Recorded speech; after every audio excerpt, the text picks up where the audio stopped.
The story goes as follows. A long time ago, the world was in an age of chaos, better known as the 1980s.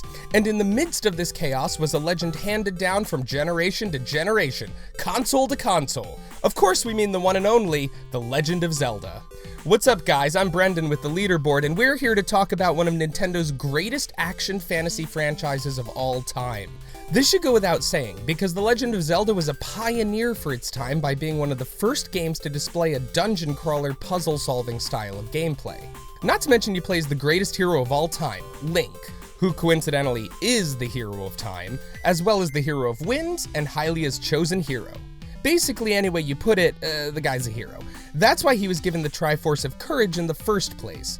Well, that and it takes a TriForce of Courage to pull off the tunic and tights. But that's just the beginning when it comes to why we love this game. Let's be real, the series has it all. Cool adventures, creepy bosses, and epic battles. But if there's one aspect of the game that any avid player can't resist, it's those friggin' awesome side quests. So, hey, look, listen! Because today we're counting down the 9 best Zelda side quests for all of you Hylian heroes out there. Let the journey begin.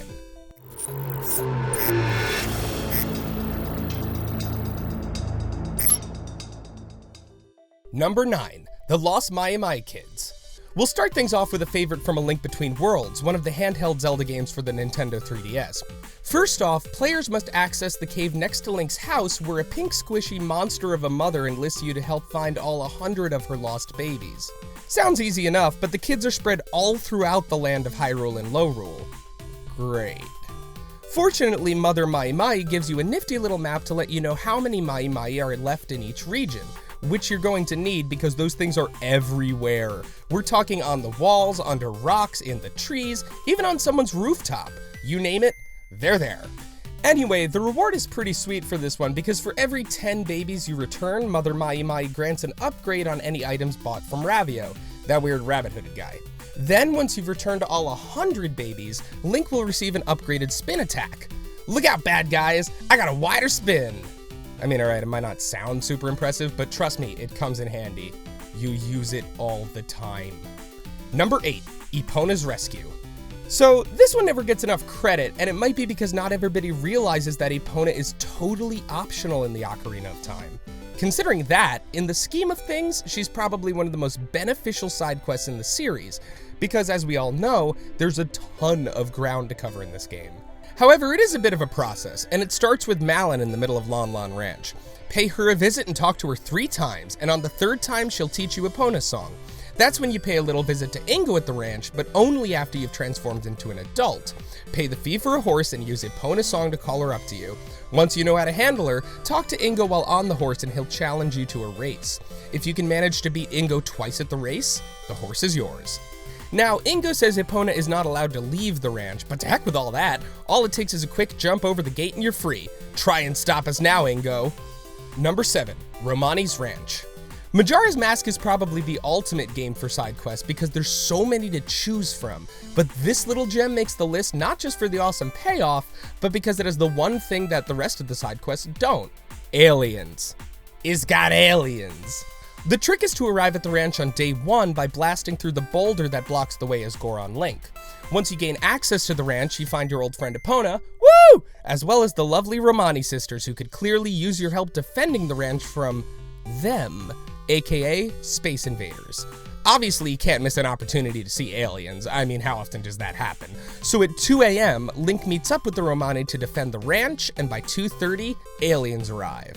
Also, it's pretty crucial to stay stocked up on arrows completing this challenge. If you fail to do so, poor Romani gets abducted and the ranch's business is ruined. Yeah, something tells me a sorry won't cut it in that situation, but if you win, you'll be rewarded with... milk? I mean, better than nothing, I guess. Sure, I'll take the milk. Actually, the real payoff is access to other side quests and games. You'll now be able to retrieve the bunny hood, play the doggy race minigame for a heart piece, and eventually accompany Sister Cremia with a delivery to Clock Town, which will land you the Romani mask. The mask grants access to the latte milk bar, which serves milk for adults, if you catch my drift. So all in all, it's worth the trouble. Number 6, Skulltula House. Okay, how awesome are those Skulltula houses in Majora's Mask? They're like creepy mini dungeons full of freakish spider creatures, giant grinning masks, and plenty of stall children to keep you company. The Oceanside Spider House and the Swamp Spider House are definitely fan favorites for a number of reasons, but we love them because it's just non-stop fun. Oh, and also they got good prizes.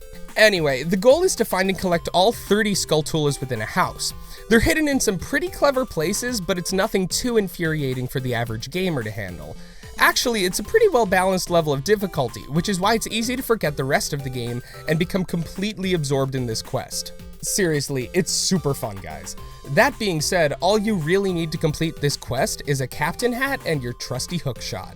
Once all the Skulltulas are collected, you're looking at a heart piece reward, as well as the giant wallet, which holds up to 500 rupees. Nice! Number 5, the Biggoron Sword.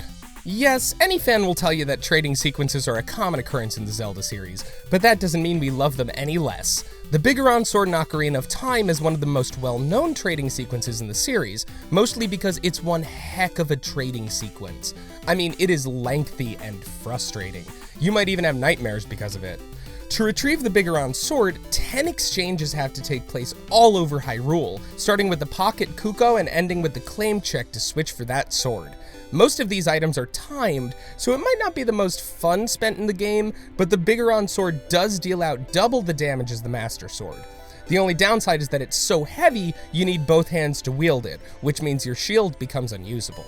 Still, if you're a hack and slash kind of player, you're totally going to want a piece of this action.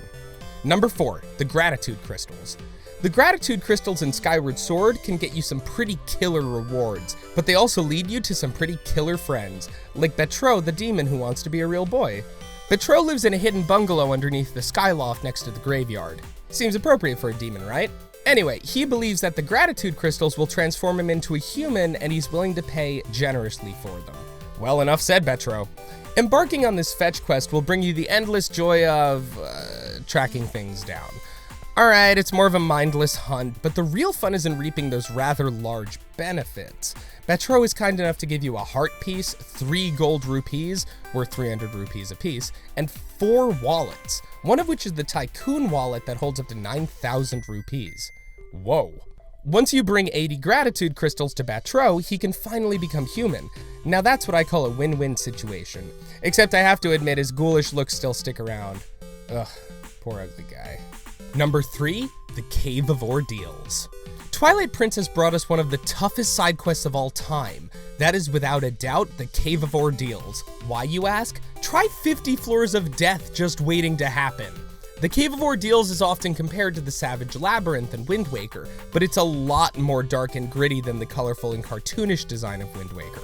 Although it's a bit more challenging, we prefer the Cave of Ordeals because the realistic graphics and dark design set a better tone for the monsters lunging at you with sharp things. Yikes! If you manage to make it through all the levels alive, then the Great Fairy will appear and give you a bottle of her tears. But prepare yourself, she forgot to put a shirt on. Oh, well, this is awkward. Also, you're allowed to play through several times to receive more bottles. After the 5th time, you'll receive the Mirror Shield upgrade. And if you make it through a 6th time, she'll fill your wallet up to the max. Score. Thanks, lady. Number 2, Thunder Dragon's Lightning Round. Another Skyward Sword side quest makes the list as one of the most entertaining and fruitful minigames ever. The Thunder Dragon's Lightning Round takes the cake as far as prizes are concerned, and it's pretty fun too. Basically, this challenge puts you up against bosses you've already beaten in the game. There's a total of 12 opponents all in all, but the final boss can't be fought until you've unlocked Hero Mode. For every boss you beat, there's a pretty hefty prize in store. Some of the better prizes are the Heart Piece and the Hylian Shield, but there's also rare treasures and an insane amount of rupees. In fact, when you do unlock the final boss, Demise, you'll fight for a chance to win 9,900 rupees. Yeah, you'll need the Tycoon wallet and the wallet expansions just to carry that prize. Dang, yo, that's enough rupees to rule all of Hyrule. And the number 1 Zelda side quest is the Couple's Mask.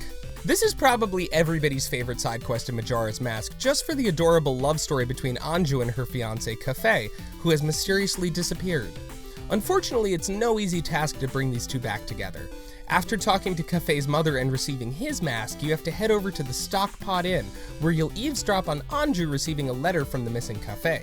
If you approach her wearing Kafei's mask, she'll give you a love letter to mail for him in return. Apparently, a stranger wearing her fiance's face isn't at all cause for worry. Man, people are really trusting in this town. Stalking the mailman the next day leads you to Cafe's house, where you learn he's been transformed into a child by the Skull Kid.